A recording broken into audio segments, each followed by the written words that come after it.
Challenging star Darshan Renukaswamy ಕೊಲೆ ಆರೋಪದ ಅಡಿಯಲ್ಲಿ ಪರಪ್ಪನ ಅಗ್ರಹಾರದಲ್ಲಿದ್ದಾರೆ.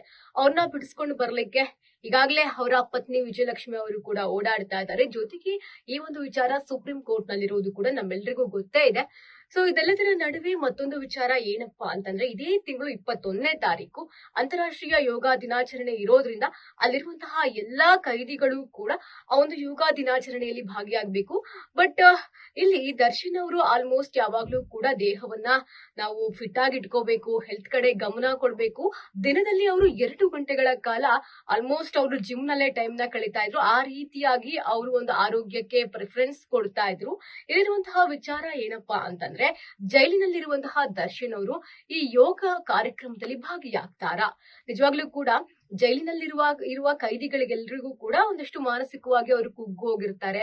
ಅವರಿಗೆ ಅಲ್ಲಿನ ಒಂದಷ್ಟು ಸಿಚುವೇಶನ್ಗೆ ಹೊಂದ್ಕೊಳ್ಳಿಕ್ಕೆ ಸಾಧ್ಯ ಆಗೋದಿಲ್ಲ.